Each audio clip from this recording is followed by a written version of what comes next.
teman-teman kelas 5 di seluruh Nusantara. Bagaimana kabar kalian hari ini? Semoga sehat selalu ya dan terus diberikan semangat belajar.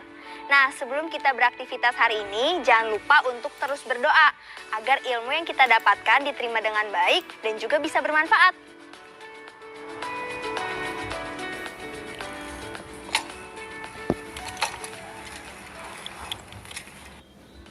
Ayo membaca.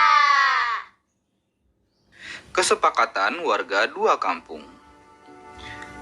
Hampir seminggu, banyak warga Kampung Jolang diserang wabah diare. Mereka tahu penyebabnya, yaitu sumber air minum yang tercemar sampah. Akibatnya, air yang tercemar itu merembes ke sumur-sumur mereka. Seharusnya warga Kampung Bendi tidak buang sampah di sungai. Lihat, air yang mengalir ke kampung kita membawa sampah, dan sumur kita tercemari juga, kata Derlit, pimpinan Kampung Jolang. Ini tidak bisa dibiarkan, Derlit. Kita harus datang ke Kampung Bendu. Kita harus mengingatkan mereka, usul Servo dengan lantang dan gemas. Suara dukungan pun sahut bersahut. Saya setuju dengan usul kalian. Baiklah, sekarang siapa yang bersama saya ke Kampung Bendi?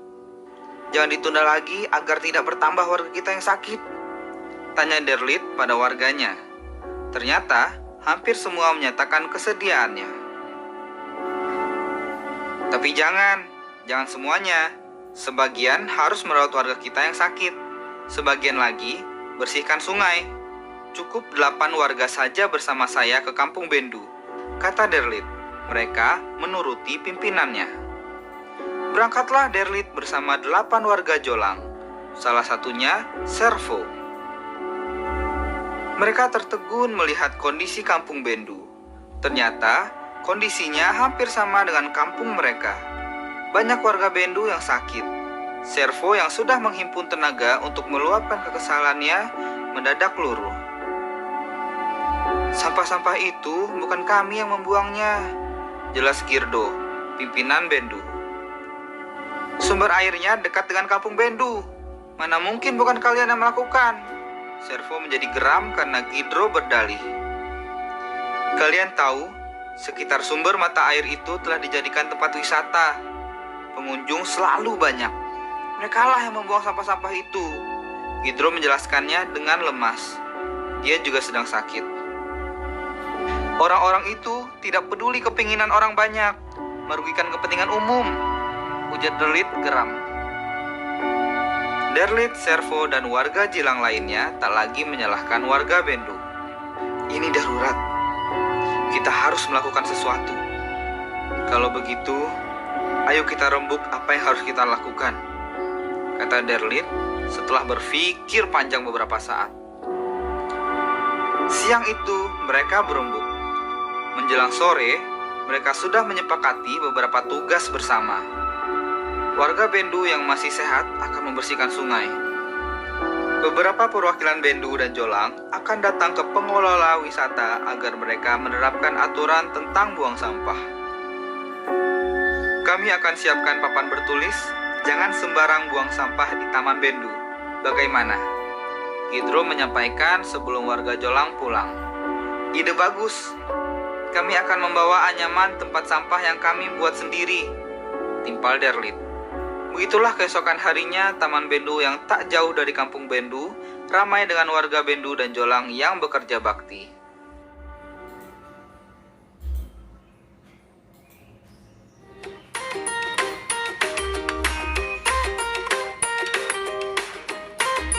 Senang sekali rasanya bisa melihat sungai bersih seperti ini. Dan Kak Kinan juga sangat beruntung bisa tinggal di daerah yang semua warganya peduli akan kebersihan lingkungan dan juga kesehatan. Bagaimana kalau di daerah kalian? Yuk kita sama-sama jaga kebersihan lingkungan kita agar senantiasa bersih dan juga tidak tercemar. Kata baruku. Cemar artinya kotor. Tercemari artinya terkotori.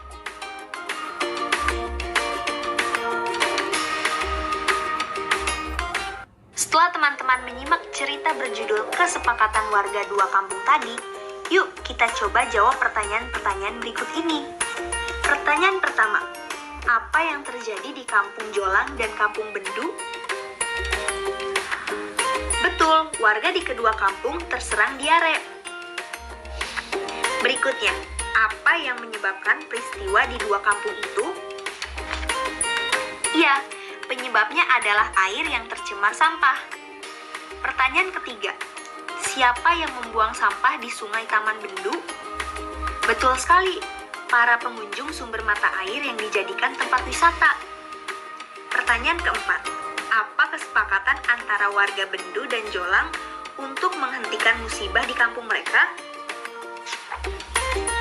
Benar, akhirnya mereka bersepakat kerja bakti membersihkan sungai dan memasang aturan membuang sampah, serta menyediakan tempat sampah anyaman yang dibuat sendiri.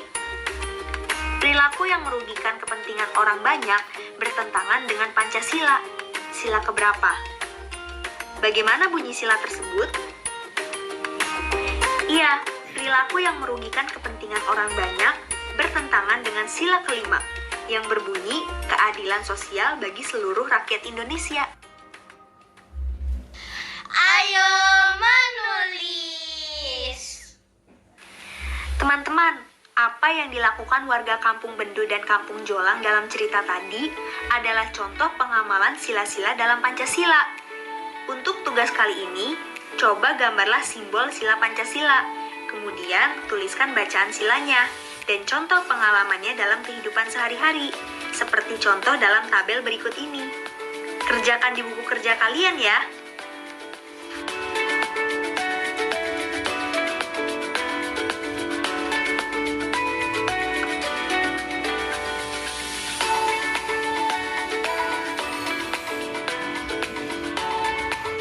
Satu, ketuhanan yang Maha Esa. Dua, kemanusiaan yang adil dan beradab. Tiga, persatuan Indonesia. Empat, kerakyatan yang dipimpin oleh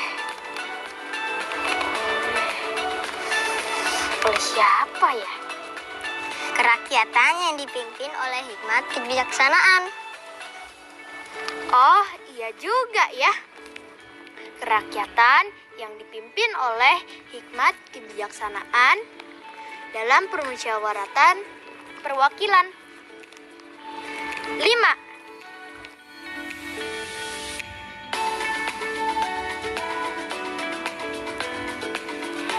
Nah teman-teman, yang paling terpenting dari Pancasila bukan sekedar hanya menghafalnya, tetapi juga mengamalkannya. Dengan saling membantu belajar bersama teman, kalian juga sudah mengamalkan Pancasila loh. Setelah ini kita akan belajar tentang bagaimana penggunaan huruf kapital pada nama kota dan provinsi. Semangat terus ya teman-teman. Ayo mencoba. Ingat ya, 1. Huruf awal nama kota dan provinsi menggunakan huruf besar. Contohnya, Malang, Bengkulu, Kupang. Kedua, nama daerah yang menggabungkan kata kota dan sifat. Kedua kata digabungkan, tidak dipisah. Ketiga, nama kota dan provinsi yang mengandung kata penunjuk arah ditulis terpisah. Sebagai catatan, penulisan kota dan provinsi sebagai kondisi geografis sebetulnya tidak perlu menggunakan huruf kapital. Namun, jika disertai tempatnya, itu menjadi kapital. Perhatikan contoh berikut. Kinan pergi ke Provinsi Bali. Huruf P pada kata provinsi ditulis kapital. Bali merupakan nama provinsi. Huruf P pada kata provinsi tidak perlu ditulis kapital.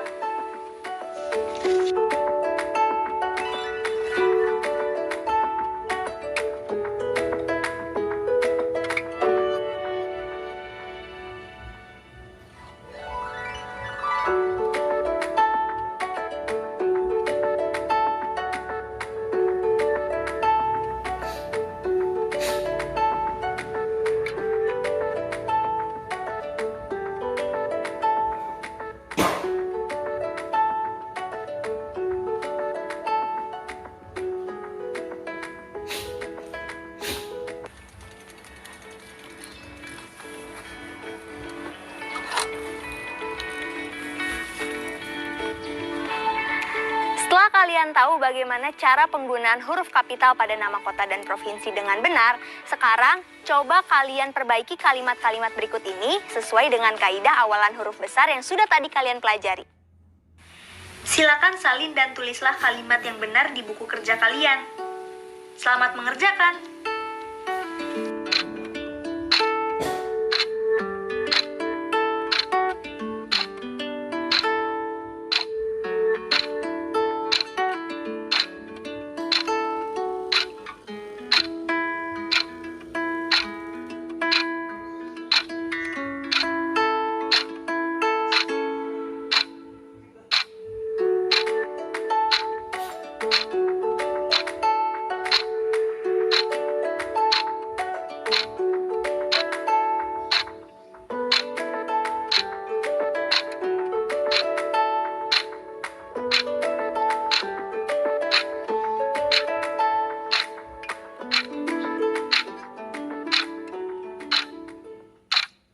Sekarang kita cek yuk teman-teman.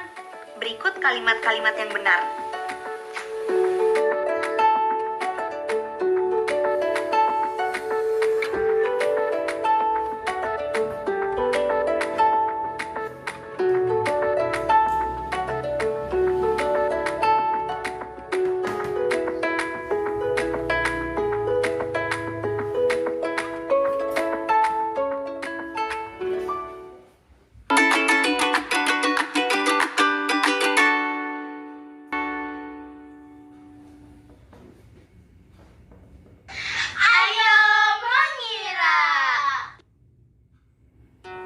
Perhatikan gambar berikut ini.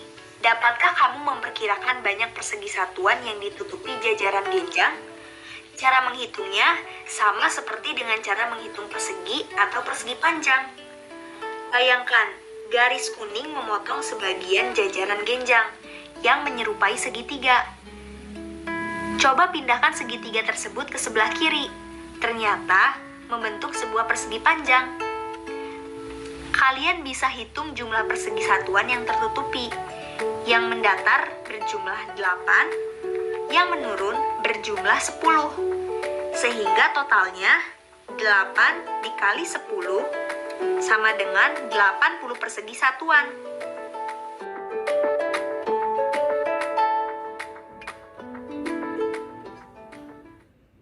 Ayo menyimak. Pada bacaan sebelumnya, kalian sudah tahu berapa banyak pulau di Indonesia. Sekarang, kita kenali pulau-pulau terbesar di Indonesia yuk.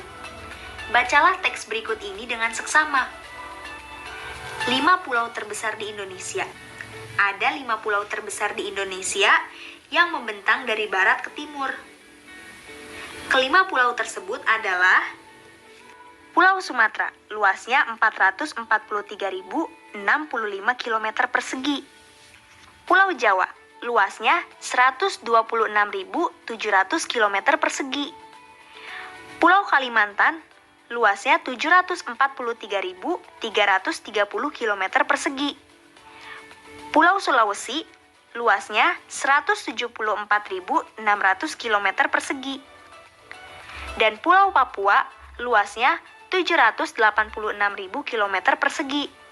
Kalau kita urutkan luas wilayah kelima pulau tersebut dari yang terkecil hingga yang terbesar, yaitu Pulau Jawa, Pulau Sulawesi, Pulau Sumatera, Pulau Kalimantan, dan yang terakhir Pulau Papua. Ayo menemukan. Selain pulau-pulau besar, Indonesia juga memiliki puluhan ribu pulau kecil. Saat ini pemerintah sedang menggalakkan pembangunan jalan tol yang menghubungkan antar pulau besar di Indonesia. Salah satunya adalah pembangunan jalan tol Trans Sumatera yang menghubungkan dari ujung utara Banda Aceh hingga ujung selatan Bandar Lampung. Nah, dengan peta yang kalian miliki di rumah, dapatkah kalian mengukur panjang jalan tol Trans Sumatera ini? Nah, caranya cukup gampang teman-teman. Kalian tinggal ukur menggunakan penggaris dari ujung utara Provinsi Aceh hingga ujung selatan Provinsi Bandar Lampung. Pertama, kalian menggunakan penggaris teman-teman mengukurnya. Pertama, kalian ambil penggaris untuk mengukur dan taruh titik 0 penggaris ini di ujung utara Provinsi Aceh. Kemudian sisi sejajar lainnya kalian ikuti menuju ke ujung selatan Bandar Lampung. Nah, sini. Nah, tadi Kak Kinan sudah mengukur berapa panjangnya. Kak Kinan mendapatkan 15 cm nih teman-teman. Kira-kira berapa kilometer ya pada jarak sebenarnya dari ujung utara Provinsi Aceh hingga ujung selatan Provinsi Bandar Lampung? Kalau kalian ingin merubah dari sentimeter ke kilometer, kalian bisa menggunakan satuan panjang seperti berikut ini. Ini adalah satuan ukuran panjang atau jarak. Ingat ya, setiap turun satu tangga, kita kalikan dengan angka 10. Contoh, jika kita mau mengubah dari 10 km ke hektometer, maka kita kalikan 10 km dengan 10, karena kita hanya satu kali naik tangga. Hasilnya 100. Jadi, 10 km sama dengan 100 hektometer. Nah, sebaliknya, kalau setiap naik tangga satuan, angka dibagi dengan 10. Contoh, kita mau mengubah sentimeter ke ukuran kilometer. Berapa kali kita harus naik tangga? Benar, 5 kali naik tangga. Jadi, kita bagi 100.000. Jadi, 100.000 cm sama dengan 1 km. Bagaimana teman-teman? Sudah paham kan? Sekarang kita coba hitung yuk berapa sih jarak sebenarnya dari ujung utara Provinsi Aceh hingga ujung selatan Provinsi Bandar Lampung. Kita sudah tahu kalau jarak pada peta adalah 15 cm. Kita juga tahu kalau skala peta kakinan adalah 1 berbanding 10 juta. Artinya, 1 cm di peta sama dengan 10 juta cm di jarak sebenarnya. Jadi, kalau di peta kakinan jaraknya 15 cm, maka jarak sebenarnya adalah 15 juta cm. Lalu, untuk menghitung berapa kilometer jarak sebenarnya, kita ubah ukuran sentimeter menjadi kilometer. Masih ingat tangga satuan panjang tadi kan? Untuk mengubah sentimeter ke kilometer, kita perlu 5 kali naik tangga. Maka, kita perlu bagi 100.000.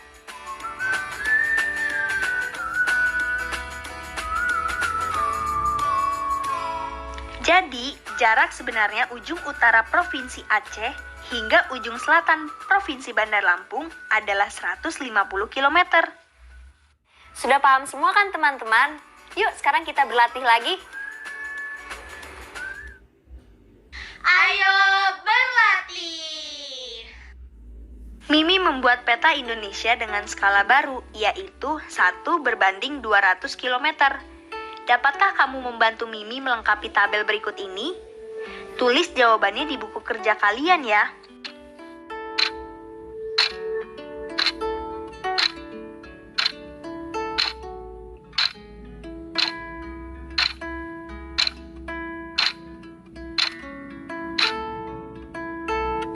teman-teman sudah selesai menghitung?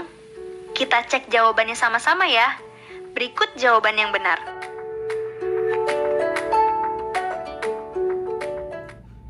Proyek kreatif minggu ini.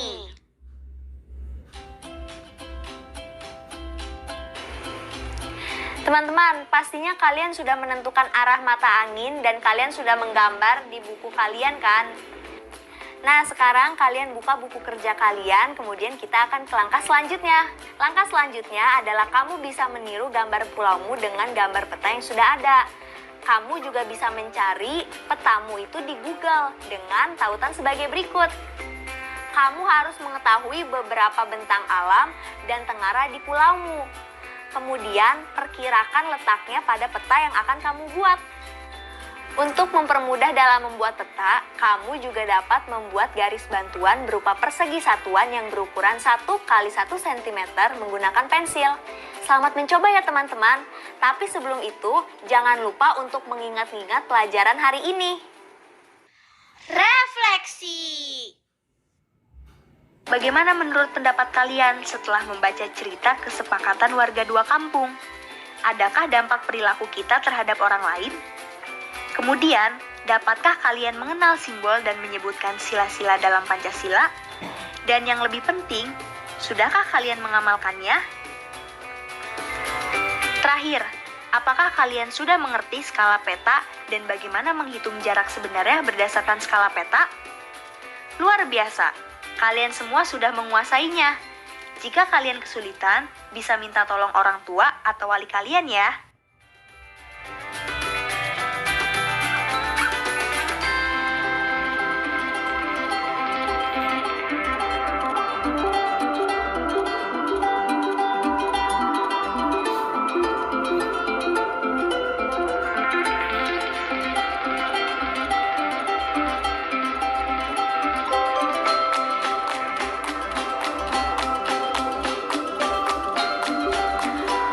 Wah, banyak sekali ya teman-teman yang kita pelajari hari ini. Masih tetap semangat kan teman-teman? Oh ya, jangan lupa ya untuk terus berlatih agar kalian semakin pintar dan semakin mahir dalam pelajaran hari ini. Tetap semangat teman-teman, sampai jumpa besok. Dadah!